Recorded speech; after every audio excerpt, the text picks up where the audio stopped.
go. It's almost that time. It's almost that time. It's fight week. It's fight week. It's your man Ali the Reaper, man of many talents, musician, artist, OnlyFans extraordinaire, boxer, new boxing analyst, whatever you want to call me. It don't matter. You know what I'm talking about. Producer, songwriter, all types of shit. You feel me? But anyway, with that being said, y'all don't forget to subscribe to the channel, hit the like button, check out the music, check out the boxing content. It will be much more coming. And with all that being said, we're here to give just a little bit of keys to victory for both sides. Canelo and for Terence Crawford. It's almost here. I can feel the energy from where I'm at. I'm not even in Vegas. I'm at home. I'm in the city. I ain't going to Vegas. I'll watch it from Netflix. Might go out and watch it at a little fight party or whatever. I don't know. I haven't decided whether I'm going to stay home, watch it, you know, smoke a little, stay home, watch it, analyze it outside of a crowded area. Sometime when you're in these crowded events and you're drinking and shit like that and there's good gas in the atmosphere, you get distracted and, you know, you miss a lot of things that happen in the fight. So I really haven't decided how I'm gonna do it yet, but yeah, it's right on the cusp. We here. I can smell it in the air. I can smell it in the air. Now, if you've seen my previous videos, you know I'm picking Canelo Alvarez. I didn't say, you know, how I think he's gonna win, if I think it's gonna be a decision or a knockout. We'll get to that later on in the video. But as far as keys to victory for both fighters, this is all off the top of the head too. I didn't, you know, I didn't do too much planning. I don't never do too much planning when it comes to these videos. It's all off the cuff. You know, I'm a long time boxing fan, long time boxing. I've been training in boxing for a long time. I just grew up around the sport, grew up knowing the sport, grew up loving the sport, grew up understanding the sport. When you watch something from young, it's like, and then you start doing it and start training on it and executing it and sparring and all that, now you really can speak from a place of knowing, a real place of knowledge, a real place of understanding for what you're talking about. You feel what I'm saying? So as far as keys to victory, my man, let's start with Terence Crawford. Terence Crawford has a lot of reach. Got a lot of reach, great foot movement. If he's able to throw fast combinations, keep Canelo at the end of the jab, and move, but not William Skoll move, take steps back, little half steps back, pivot, rotate, spin out the way, but still come back into range, and he's able to keep Canelo at the end of that. If he's able to keep Canelo at the end of his stick and able to throw to his body from distance, from the right distance, and not let Canelo hit him back, because we all know Canelo gonna punch and he gonna throw some sophisticated haymakers. That's what I call Canelo's type of shots. He throws sophisticated haymakers. It has a lot of skill behind it, it has a lot of pop behind it, and he throws it with intention, with a lot of So if Terence Crawford is able to time that damn near every time, he don't need to let one of them land. He does not need to let not one powerful hook or uppercut from Canelo land. So if he's able to keep him at range, at the end of his stick, keep him, you know, bop, move out the way, rotate, spin out the way, kind of keep him at bay, he has a chance of winning the decision. He has to use that 74-inch arm reach. He has to use this a lot. Keep that a lot. If he can do that and keep him at the end of the stick, and when Canelo comes in, he's out the way, spin, get him right back.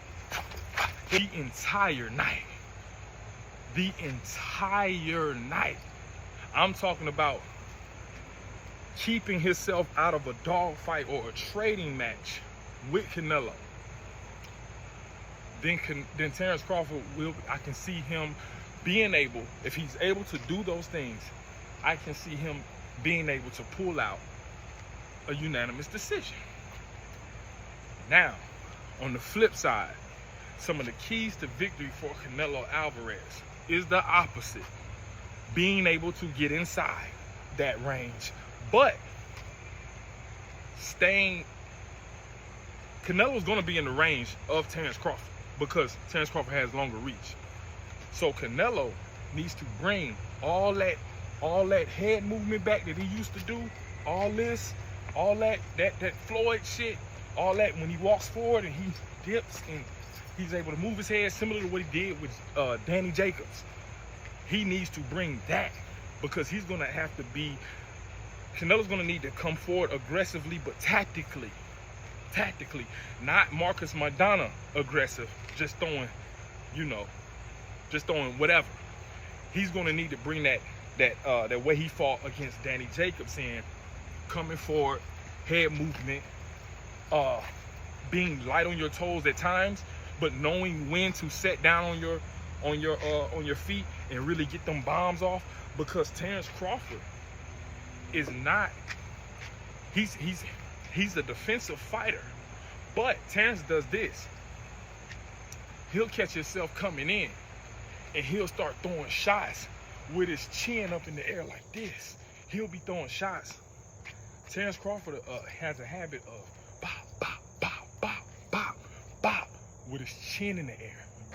So if he comes in like this and Canelo can find a way to time him like this in between it to where his chin is in the air, so when he punches him, that you see that torque, that if he can push his neck that way with a hook, I can see that being lights out for Canelo. Knockout. No decision needed. If he's able to catch Terrence Crawford in a position where he's throwing a wild, wide hook like this, and he is able to push it that way with a right hook, because Terrence Crawford is southpaw. So if Canelo Alvarez is able to get a right hook between his shit, I can see it being lights out. I can see it being lights out. I can see it being an easy night, lights out for Canelo Alvarez if he can catch him like that. But if he can't catch him like that, being how I was talking about as far as having great head movement, slick, but also coming forward, inching forward, hitting Terrence Crawford, feigning Terrence Crawford, hell, even drop your hands on Terrence Crawford. Why? To bait him in and catch him with it, because Canelo can do a pull counter. He does that pull counter where he'll bring up that hook, bow. He'll pull back and then bow. The shit he did against Billy Joe Sanders, that broke his orbital bone. That move, when he did the and he pulled back, but then came right back with the boom, with the powerful uppercut or hook or whichever one he want to throw. If he can do things like that against Crawford, he can stop Crawford. If he can land those type of punches cleanly, he can stop Crawford. Somewhere in between the fight before it's up. So Canelo Alvarez needs to be tactically aggressive. Lots and lots of head movement, even getting on your toes at certain times in boxing, because one thing about this fight is Canelo Alvarez, it seems like his boxing skill is being underestimated somewhat, a little bit, by Terrence Crawford fans. Now, I'm a fan of both of them. I'm a fan of boxing first. So I'm going to call the fights how I see it. We've seen different tendencies from Crawford. We've seen different tendencies from Canelo. It's all about who's going to execute the game plan better. May the best man win. And listen, as far as my prediction, man, like I said, I'm going with Canelo. And right now, I'm calling it 11th round knockout. And I'm going to sit here and say, I think he's going to catch him exactly how I said. I think Crawford's going to get real bold, start throwing them wide hooks, and leave his chin up in the air. And Canelo going to turn it. He's going to turn it all the way. That's why they say tuck your chin. That's why it's important to keep your chin tucked. You don't got to, or like this, but you're supposed to keep your chin tucked. You see what I'm saying? You're supposed to keep that thing protected, keep the chin down. Crawford, if he gets caught with his chin up in midair, pow, like that, pow, pow, pow. Don't be surprised. Don't be surprised. Timber, don't be surprised. Don't be surprised. I'm calling 11th round knockout for Canelo Alvarez. He's gonna catch him. He's gonna catch him somewhere between the 8th and the 11th round. Canelo, the way he's coming in lean, and what that tells me is he's focused on speed, which is smart. Some people don't like how he built. I like it. I like it. I feel like that's very, very smart to come in lean, fast, ready to go. He's ready to go. Canelo Alvarez is ready to go. He's not bulky. When he rehydrates, he's still gonna have that weight advantage. He really digs to the body. Like Canelo has to dig to the body, body to head, head to body, body, body, head, head, head, body, body, back to the head, like shit like that. If he can put together combinations like that frequently and consistently and accurately, he can also not even just knock out Terence Crawford. He can chop Terence Crawford down slowly. And when it gets in those later rounds, Terence Crawford is moving slower than he's used to. Now he's carrying around extra weight. Now the body attack, slowly, because that's the investment. The body attack is the early investment. You put in that body work, that's the early investment. That's how you break an opponent down. You know what I'm saying? Little by little. Every punch to the body, every jab to the body, every hook to the body is an investment to break your opponent down. And Canelo Alvarez, if he's able to do that with Terence, and he's able to slow Terence up in the later rounds, like we're not used to seeing Terence Crawford slow up in the later rounds, if he's able to do that, that's another way Canelo can chop him down and break him down and knock him out. Right? So, those are the keys to victory. But Canelo, he looks lean, he looks mean, he looks fast, he looks like he's ready to go. He looks like he's ready to go 12, if need be. But he looks like he's bringing that speed back, that speedy Canelo that I'm talking about, and not just hand speed, head movement, making your head move fast and being able to counter, pull, do those pull counters that he brings out of his pocket. I feel like he's gonna be able to do that. I feel like he's ready to go. I feel like once he rehydrates, he's gonna fill out, and he's still gonna have a weight advantage, but he might come fight night only weigh about maybe 10, at max 15 pounds more than Crawford. But it's smart though, because Canelo's already acclimated to the weight class. Canelo can take the punches from 168. The thing that we don't know is, and I keep saying, is that we don't know how Crawford is going to do at this weight class. It's a lot of weight classes apart from where we saw him do best, from where we saw him do his best work. It's a long way away. So you got to prove to us. It's Crawford who got to prove to us. If Crawford can beat Canelo, I'm telling you right now, if Crawford can beat Canelo, that's when I put him in the Mayweather round. That's when I say, okay, you up there in that Mayweather round. I'm not gonna prematurely say that. See, a lot of people that's saying that just started watching Crawford when he fought Errol Spence. If your first time watching Crawford was when he fought Errol Spence, that's why you have the opinion you do. In that fight, Crawford looked like the Bionic Man. He looked like I don't know what, he looked like an android or something. He looked like he was perfect. That was perfect. You understand?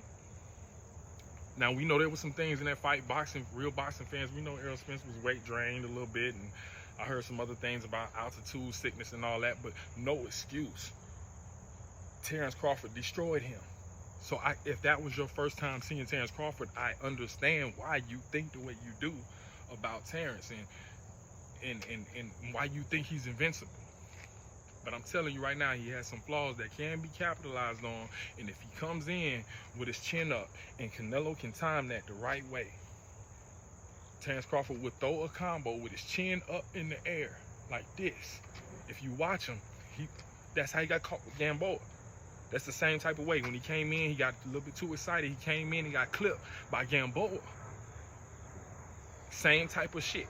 That's what I'm saying. If Canelo can clip him similar to how Gamboa caught him, that punch coming from Canelo Alvarez, his 168 ass, that punch coming from him, same kind of punch, but with the force of Canelo, that type of shit, I do believe can sleep a man like Terence. I think it's gonna sleep if he can catch it. But if Crawford can win, you go into that Mayweather round. If not, there's always 154 to go back down to. And I'm being dead ass serious, not even being funny. Cause it's a lot of killers there. It's a lot of killers there to be fought. It's a lot of food there. It's a lot of food there. It's a lot of food. And with that being said, the other, man, boxing is on fire right now with you got the Keith Thurman, Sebastian Fundora fight coming up. Oh man, with Foster and versus Fulton on the undercard. Oh man, that's a great fight. And then you got the David Benavidez versus Anthony Yarde with Brian Norman versus Devin Haney on the undercard, Abdullah Mason on that bitch. So many other fighters. Like, these are the real fights that got the boxing world excited. These are the fights that got me excited. These are the fights with this lineup right here. Canelo Alvarez versus Terence Crawford. The David Benavidez, Anthony Yarde with the Brian Norman versus Devin Haney fight coming up on the undercard. Sebastian Fundora versus Keith Thurman. These are the type of fights that made me say, okay, let me go ahead and start giving my breakdowns, because this is a good spot of boxing to be in. Now, we have the fiascos, like the exhibitions, but having those I will say this, having those exhibitions around the same time that boxing is having these real lively fights, championships on the lines, O's got to go, great fighters fighting, undisputed champions putting it on the line. This is the right moment to have those type of things happen, because when you say things like, oh, well, these fights will bring in more eyes to boxing, you gotta have something to bring the eyes to. Once they do come, now we can show these people, these are the real fights. This is the real shit. This is the real McCoy. Shit like that. You understand me? So boxing is in a good place. I love it, man. It's the fight game. I've been out here working out myself. We love it. I'm hitting the gym tonight. I'm be hitting the heavy bag, maybe the speed bag, hit the mitts. Man, we just getting ready. It's that. I can feel the electricity. I'm ready to see this fight, man. I'm ready to see this fight. At first, when it was first announced, it's like, man, this is, you know, we want to see Terence Crawford fight Virgil Ortiz or Jaron Ennis, and, you know, those guys down at 154. Maybe a rematch with Errol. Hell, I love to see him fight the winner of Sebastian Fundora versus Keith Thurman. These are the type of fights. And then you want to see Canelo versus like a Benavidez or something like that. But now that the fight is here, it's a good one, man. I'm ready to see this shit. It's legendary. Two legends finna put it on the line tomorrow night. It's on.